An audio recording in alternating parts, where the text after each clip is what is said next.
تمہیں بھوک لگ رہی ہے تو کھانا کھا لو، آنٹی روزینہ نے مجھ سے کہا تو میں نے دھیرے سے سر ہلا کر کہا، نہیں، اکٹھے ہی کھائیں گے۔ اچھا ٹھیک ہے، تم اب تھوڑی دیر آرام کر لو۔ 2 گھنٹے گزرنے کا احساس ہی نہ ہوا، وقت پلک جھپکتے ہی گزر گیا۔ انکل لال محمد آئے اور آتے ہی میرے سر پر پرشفقت ہاتھ رکھا۔ میں ان کے سینے کے ساتھ لگ کر خوب روئی۔ ان کی شفقت بھری چھاؤں مجھے سکون دے رہی تھی۔ مجھے اپنوں سے زیادہ غیروں سے محبت مل رہی تھی۔ اس کا مطلب تھا کہ یہ اپنائیت، محبت، انسیت خونی رشتوں کی محتاج نہیں تھی۔ انسان کو غیروں سے بھی ویسی ہی محبت مل سکتی ہے جیسی اپنوں سے، مگر میں نے تو اپنوں کی محبت میں سوائے خود غرضی اور طمع کے کچھ نہیں دیکھا تھا۔ انکل لال محمد نے مجھے خوب پیار کیا۔ وہ مجھے دیکھ کر واقعی بہت خوش نظر آ رہے تھے۔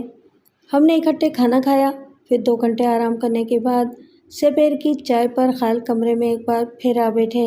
سب سے پہلے انکل لال نے مجھ سے اب تک کے حالات کی مفصل روتاز سنی اور مختصراً اپنی پراسرار گمشدگی کے بارے میں بھی بتایا کہ وہ دادو اور سیون کے گنجان پہاڑی علاقوں اور دریائے سندھ کے دائیں بائیں کنارے پر واقع سونا بنڈی کے گھنے جنگلات میں ڈاکوؤں کے خلاف آپریشن میں مشغول تھے۔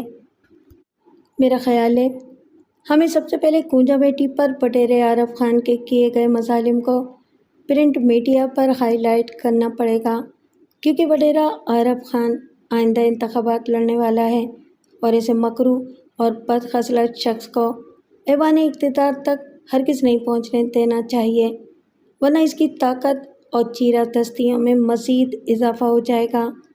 آنٹی روزینہ نے اس اہم گفتگو کی ابتدا کرتے ہوئے میرے دل کی بات کہہ ڈالی۔ انکل لال نے ہولے سے کھنکار کر گلا صاف کیا اور پھر کہا، وہ تو سب ٹھیک ہے روزی، لیکن ہمیں کونجا بیٹی اور شینا بیٹی کے لیے بھی کچھ کرنا ہوگا۔ میں سمجھتا ہوں کہ دلشاد خاتون کی حقیقت ظاہر ہوتے ہی وہ اب پہلی فرصت میں کونجا کی ضمانت منسوخ کرانے کی کوشش کرے گی۔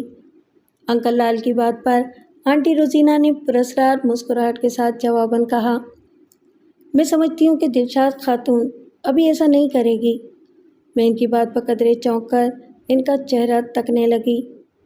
دلشاد خاتون یا اعجاز کھوڑوں کا بھی موجودہ حالات میں وہی مقصد ہے جو ہمارا ہے، یعنی بٹیر عارف کو کسی بھی قیمت پر موجودہ انتخابات میں شکست دینا، اور اس شکست کا واحد ذریعہ کونجا بیٹی کا سلگتا ہوا ایشو ہے۔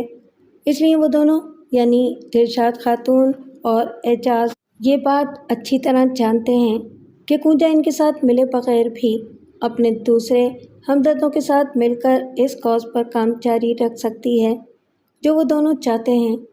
آنٹی نے اپنے خیالات کا اظہار کیا۔ میں نے دیکھا آنٹی کی بات سے انکل لال محمد متاثر نظر آنے لگے تھے۔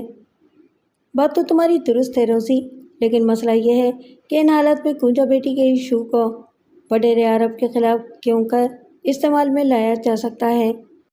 ان حالات میں کونجا بیٹی کے ایشو کو بٹیر عارف خان کے خلاف کیوں کر استعمال میں لایا جا سکتا ہے، جبکہ ایسے میں خود کونجا پر اس کے 2 آدمیوں کے قتل کا مقدمہ چل رہا ہے۔